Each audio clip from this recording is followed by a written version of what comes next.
तो मैं थोड़ा पढ़ के सुनाऊंगा इस श्री भगवान ने कहा कि व्याख्या से।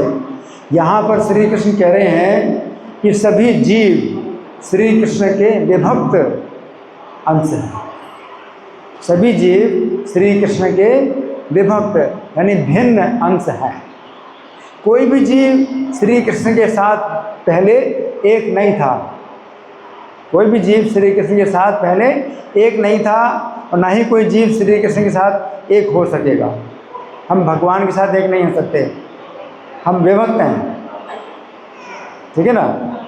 चैतन्य चरितामृत मध्य लीला अध्याय 20 प्यार संख्या 108 में श्री चैतन्य ने कहा है कि जीव का स्वरूप श्री कृष्ण का नित्य दास है। हम लोग विभक्त हैं और हम भगवान के नित्य दास हैं।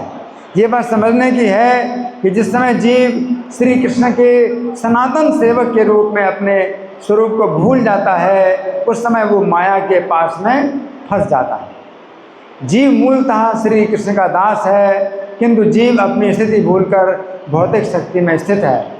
जीव स्वभाव से आध्यात्मिक है, किंतु विस्मृति के कारण वो भौतिक शक्ति में स्थित है।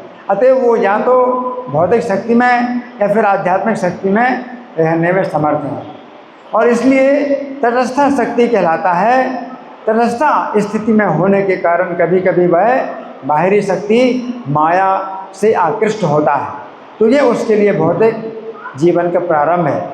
इस भौतिक अवस्था में जीव कभी स्वर्ग में जाता है और कभी नरक में जाता है, परंतु जो जीव जगत द्वारा दूषित नहीं होता और श्री कृष्ण को अपने स्वामी के रूप में नहीं बोलता, वो नित्य मुक्त कहलाता है। नित्य मुक्त जीव सनातन काल से श्री कृष्ण का भक्त रहा है और उसका एकमात्र प्रयास श्री कृष्ण की सेवा करना होता है। इस प्रकार वो श्री कृष्ण की सेवा को नहीं भूलता है। जो भी जीव श्री कृष्ण से अपने नित्य संबंध को भूल जाता है, वो भौतिकता में लिप्त होता है। वो श्री कृष्ण की सेवा से दूर रहकर सकाम कर्मों के फलों से आकृष्ट होता है। तो यहाँ पर श्री कृष्ण कह रहे हैं कि प्रत्येक जीव श्री कृष्ण से विभक्त अर्थात पृथक है। तो लोग कहते हैं ना हम ही भगवान हैं, तो हम भगवान नहीं हैं, हम भगवान के विभक्त सेवक हैं। वो या तो श्री कृष्ण की सेवा करता है अथवा माया की सेवा करता है, तो श्री कृष्ण के साथ एक कभी नहीं होता। या तो कृष्ण की सेवा करो या माया की सेवा करो, कृष्ण नहीं बन सकते, कृष्ण के साथ एक नहीं हो सकते।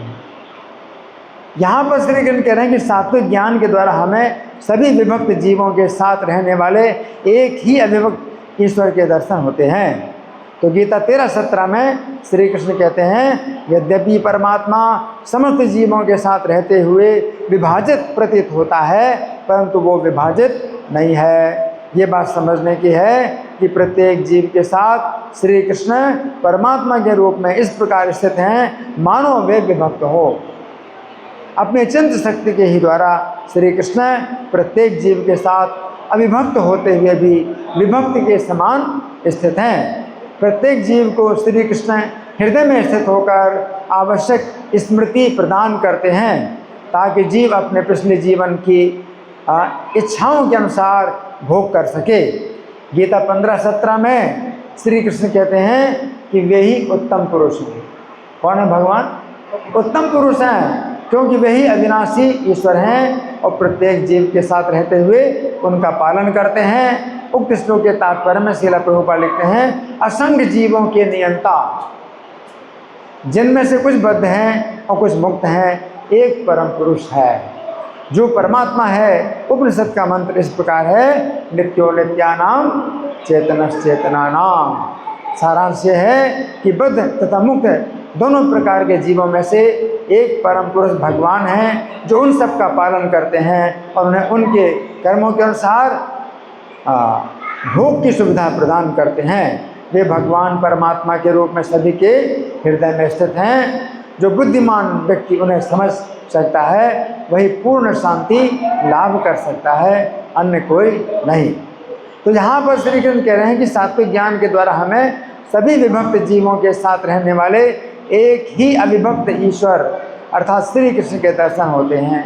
गीता 18:61 और 62 में श्री कृष्ण कहते हैं कि ईश्वर अर्थात श्री कृष्ण सभी जीवों के हृदय में रहते हैं और वे ही अपने से विमुख जीवों को अपनी माया के द्वारा भ्रमित करते हैं। हमें उन्हीं श्री कृष्ण की शरण लेनी चाहिए ताकि उनकी प्रसन्नता से हमें स्थायी शांति प्राप्त होगी और देह के अंत में उनका धाम प्राप्त होगा। तो यहाँ पर श्री कृष्ण कह रहे हैं सात्विक ज्ञान के द्वारा हम श्री कृष्ण को सभी जीवों के हृदय में स्थित समझकर उनकी शरण लेते हैं और इस प्रकार इस जीवन में स्थायी शांति और इस जीवन के अंत में श्री कृष्ण का धाम प्राप्त करते हैं। यहाँ पर भगवान क्या कह रहे हैं कि अविभक्तम च भूतेषु विभक्तम च स्थितम, कि जितने भी विभक्तेषु का मतलब है जीवात्मा है, जितने भी जीवात्मा हैं सब विभक्त हैं भगवान के। जैसे भगवान के कई बच्चे होते हैं सब अलग अलग पर्सनालिटी की, उसी प्रकार से हम जीवात्माएं भगवान के जो है संतान हैं और हम विभक्त हैं, अलग अलग पर्सनालिटी हैं। लेकिन भगवान एक ही पर्सनालिटी हैं, लेकिन प्रत्येक जीव के साथ मित्र के साथ रहते हैं, जैसे अलग अलग हो गए।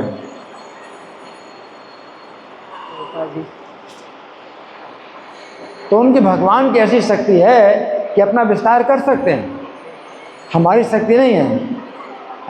दो जीवात्माएं मिलकर के एक जीवात्मा नहीं बन सकती और एक जीवात्मा से दो जीवात्माएं नहीं हो सकते हैं।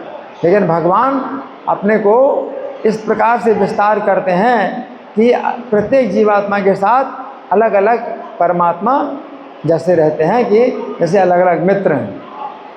ये वो विभक्त नहीं हुए, लेकिन विभक्तम विभक्ति की तरह रहते हैं भगवान। तो वो भगवान जो है किसी भी जीव को जो है छोड़ते नहीं हैं, उसके हितैषी हैं, उसके सुहृद हैं, और उसको हमेशा गाइड करते हैं। भगवान हृदय में प्रत्येक जीवात्मा के साथ रहते हैं और वे यही प्रतीक्षा करते हैं कि ये जीव कब मेरी तरफ मुख मोड़ेगा। भगवान जीवात्मा के साथ हैं, लेकिन जीवात्मा भगवान से विमुख है। जीवात्मा के साथ भगवान है और जीवात्मा भगवान से विमुख है। अब साथ में रहते हैं लेकिन उल्टी दिशा में देख रहा है ना। और परमात्मा जो है यही प्रतीक्षा करे कब ये मेरी तरफ देखे, वो विमुख है ना, और सुख ढूंढ रहा है, इस भौतिक संसार में सुख ढूंढ रहा है। और भगवान परमात्मा के रूप में उस जीव के साथ जो है सहयोग कर दे रहे हैं। अच्छा, तो तुमको लगता है कि ऐसे में तुम सुखी हो जाओगे, तो ठीक है, ऐसे ही तुम हो जाओ। तो जीवात्माओं को कितनी कितनी योनियों में भगवान जो है भ्रमण करा रहे हैं, क्योंकि जीवात्मा ट्राई कर रहा है कि मैं सुखी हो सकता हूँ। और भगवान परमात्मा जो है वो जानते हैं कि ये सुखी नहीं हो सकता, लेकिन उसके परीक्षा में उसके जो वो प्रयोग कर रहा है कि मैं सुखी हो सकता हूँ, उसमें सहयोग दे रहे हैं भगवान। तो भगवान में इतना धैर्य है, परमात्मा है इतने धैर्यवान हैं, जीवात्मा के साथ रहते, जीवात्मा का हित चाहते हैं, उसका अहित नहीं चाहते, लेकिन फोर्स नहीं कर रहे हैं भगवान। और असीमित धैर्य, कितने जन्मों से मेरे साथ में वे हैं और धैर्य धारण किए हुए हैं और प्रतीक्षा कर रहे हैं कि ये जीव मेरी तरफ मुड़े, मेरी शरण ले। तो वैसे भगवान हैं। तो जो व्यक्ति इस प्रकार से भगवान को जान लेता है तो वो जो है सात्विक ज्ञान है ना, और सात्विक ज्ञान में फिर क्या होता है, उसको सचमुच सत्य का जो है दर्शन होता है और भगवान की शरण लेता है। धन्यवाद। ग्रंथराज श्रीमद् भगवद गीता की जय, श्रील प्रभुपाद की जय। हरे कृष्ण।